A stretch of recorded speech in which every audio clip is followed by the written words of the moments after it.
Bloomberg Audio Studios. Podcasts, radio, news. Surely that is the discussion here, how to understand what national security is, how to correctly regulate technology at a time where people are talking about the potential influence of artificial intelligence. We turn now to someone who is brave enough to make the commute directly from the inauguration festivities in Washington, D.C. to the alpine vistas of Davos, Switzerland. Arkansas Governor Sarah Huckabee Sanders joining us now here in Davos. I am wondering, Governor Sanders, given the fact that a lot of people didn't decide to make that journey, are you acting like an ambassador, fielding a lot of questions? What are some of the questions people have for you?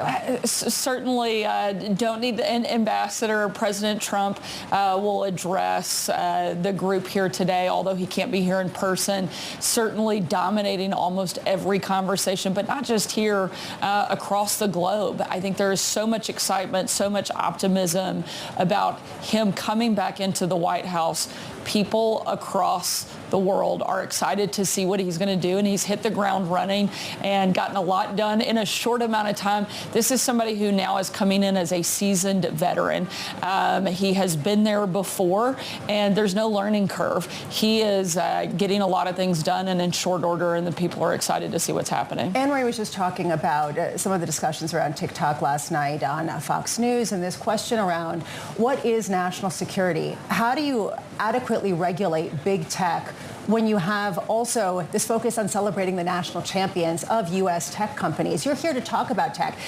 How do you reconcile that? You know, one of the things that we're looking at, and certainly one of the places that we're leading in Arkansas and as governor, is you can protect national security. You can look at continuing to grow some of the technology and innovation. But one of the places I think that we have to do a better job is on our young people. We've seen a mental health crisis take place, and nobody is immune from it. And so one of the things that we can do is a better job protecting the young people from constant access and infiltration of nonstop device in their hand. They still need to get outside. They still need to pay attention in class. That's one of the things we've been doing in Arkansas, one of the things that we've talked about here, and I think one of the things that I hope to see the United States lead on. And as a mother and someone who sees a lot of children, I think there are a lot of people who would agree with you. There is this large attention, though, and last night we really saw that in display when President Trump was talking about they're just a bunch of kids looking at some silly videos. Do we really need to care about that so much?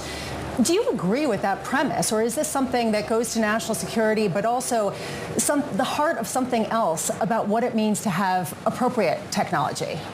Certainly there can be a great resource in technology. It's a tool that a lot of us use to, I think one of the reasons that Donald Trump became president is because he was able to use technology to get his own message out and go around the mainstream media and talk directly to the people. And so I think it can be a great tool. However, it can't be something that our kids are spending 10 hours a day doing. And that's one of the things I think that we have to look at. One of the things we're talking about a lot, the pressure, the anxiety, the depression, the suicide rates that have skyrocketed in large part because a total access and connection to social media. And so protecting kids, I think, has to be one of the big topics of conversation. Do you think that President Trump agrees?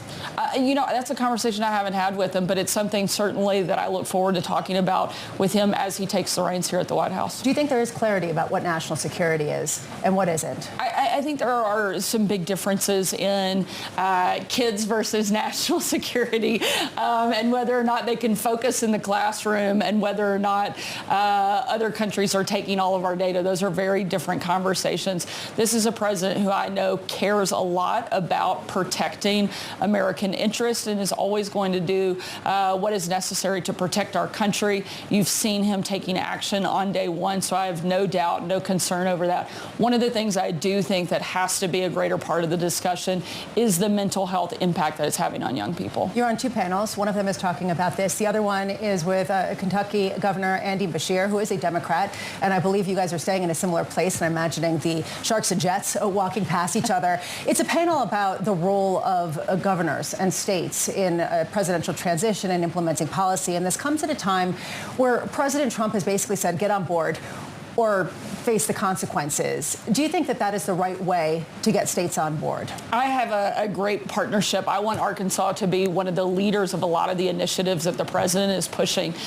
We're going to be one of the biggest champions, and I want us to be a place of innovation and use Arkansas as a pilot for some of the programs that we're rolling out. I think on healthcare, there is a lot of opportunity to do things in a better way than what we've done, and I think this is a president that's going to be able to do that. A good relationship with the states is a good thing. We shouldn't be in constant battle between the federal government and our state governments, and I think that's one of the things that you'll see both of us talk about, how we can have good cooperation and get things done that benefit the people that we govern. Do you think it's a good precedent for funding to be withdrawn, though, from states that don't comply with certain orders from the president? Look, I am in agreement with where the president is and the things that he's trying to do, and I think we're going to be able to not only improve things happening in Arkansas, but hopefully things happening in all 50 states. This is a president who's coming in with a huge mandate. People want to see his policies enacted. They know exactly what they signed up for because they've seen his leadership style, and he won in an overwhelming margin, and that's what people are hoping. He's going to come in and deliver on all the things that he's been talking about over the last couple of years. Have you talked with Governor Beshear yet? I haven't yet, but I'm looking forward to spending some time with him this afternoon. But you guys both are the children of governors, I believe, and you both are coming to the stage, but from opposite sides, one Democrat, yourself a Republican. Do you expect it to be collegial? Do you expect it to be a working together kind of feeling, or do you feel like that divide is getting more entrenched? Absolutely. I think that, governors have a unique perspective, and certainly I want to promote and bring business and economic development to my state. I know he wants to do the same, but there's some common threads and some common challenges that we're both dealing with. I think that we'll have a great conversation. I'm really looking forward to it. One other reason why you're here is to meet with all these business leaders about potentially investing in Arkansas. Are there specific projects that you would like to see financed? Are there specific streams of business that you think would be helpful to get international investment? Certainly one of the biggest areas of growth in our state is aerospace and defense.